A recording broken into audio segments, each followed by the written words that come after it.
Hey guys, happy Friday and welcome back to our daily puzzle, Clues by Sim. If you don't know what Clues by Sim is, just stumbled on this video.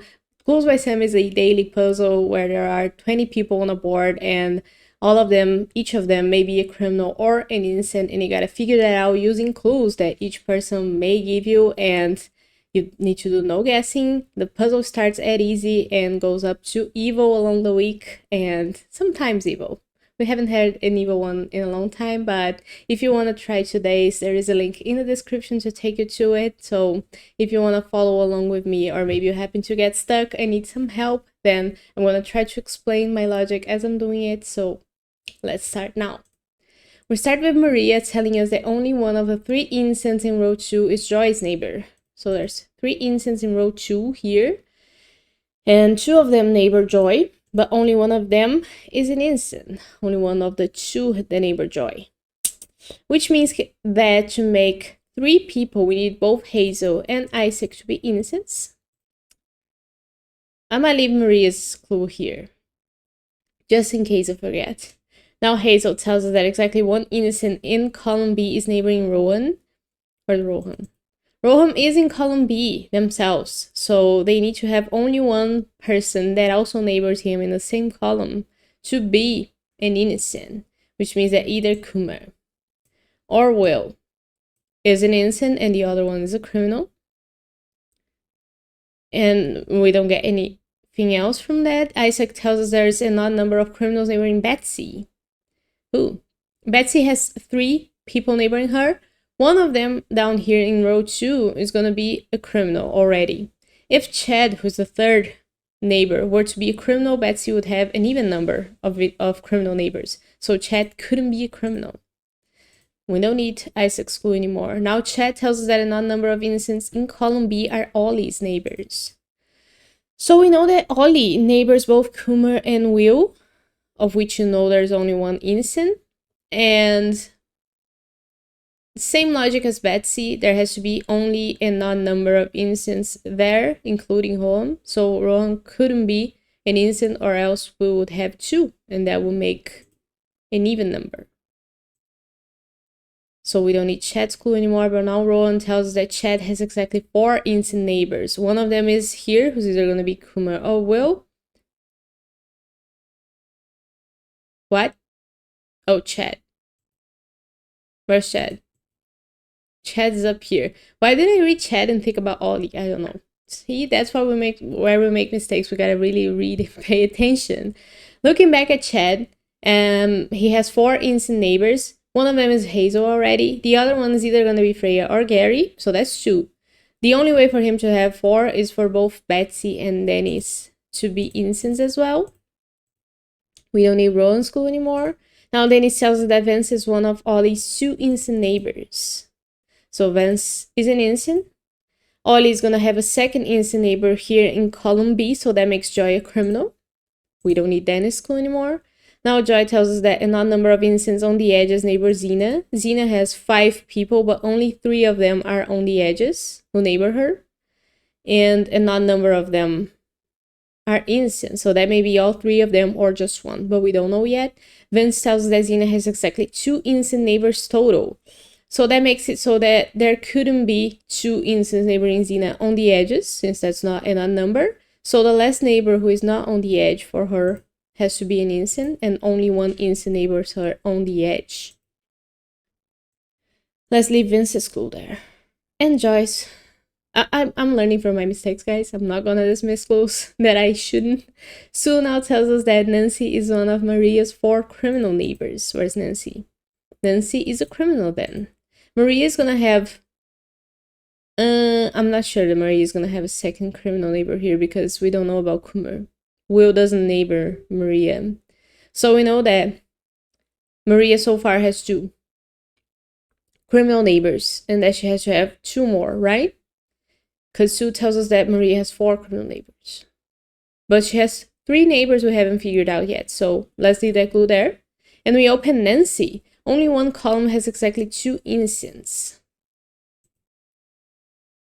What column is that? Column B. Now we don't know about Gary yet. Well, Column C isn't that one for sure. Have we read Maria's? Only one of the 3 instances in row 2 is Joy's neighbor. Yeah. Only one column has exactly 2 instances.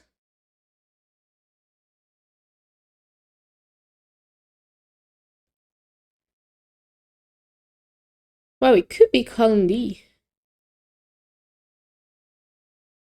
Oh, yeah. It could be column D. Xena is gonna have to have one more instant neighbor, right? But we don't know if that instant neighbor is in column D. Let's say it was Will. Then these 2 will be criminals.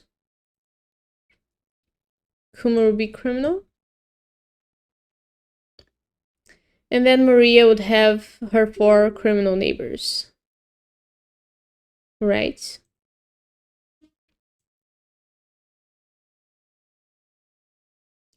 That will make Gary an innocent. And that will be column B with 2. No, column B has 3 innocents. So that wouldn't be column B. Forget about that.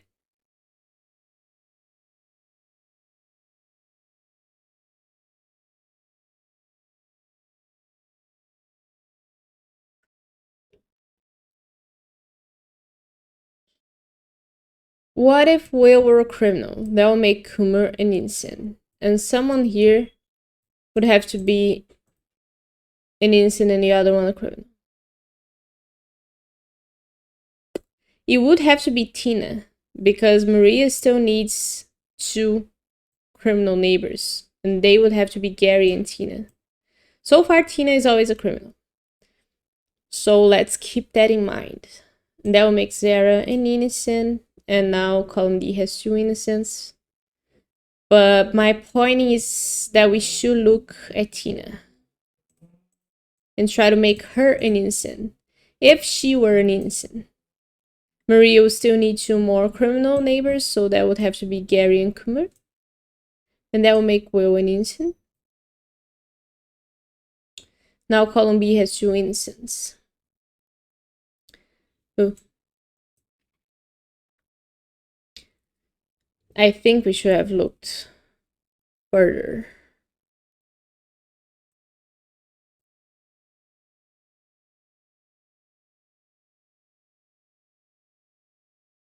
I think we should have looked at Ellie and Ollie. Ellie and Ollie. Right.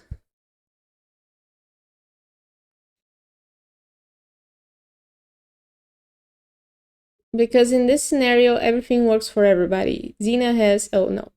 Xena has more innocent neighbors than she should. So Tina couldn't be an innocent, because Tina being an innocent makes Will an innocent. And that breaks Xena.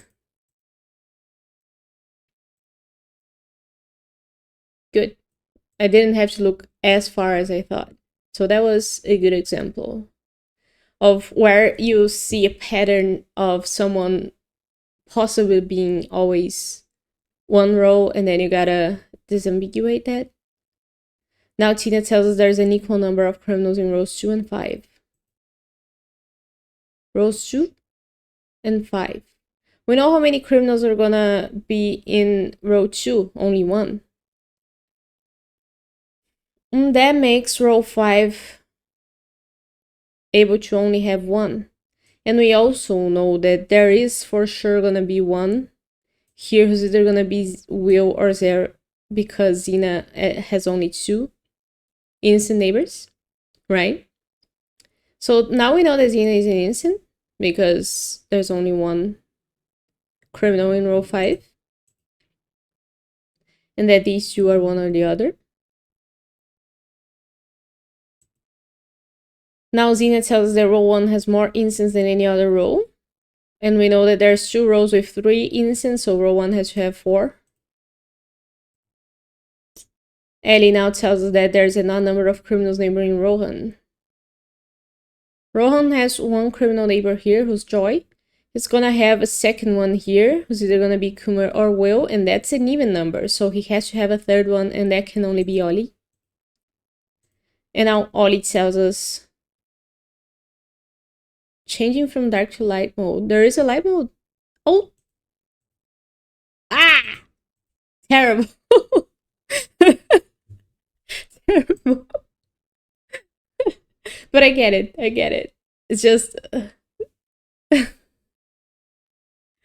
Sorry about the flashbang, everybody. Now we gotta look at what column is gonna have 2 innocents only.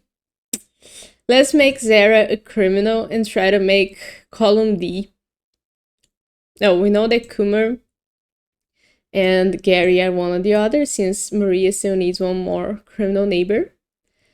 If Zara were a criminal and Ellie and Isaac were the only 2 innocents in column D, then we know that column D is the only column with 2 innocents, right?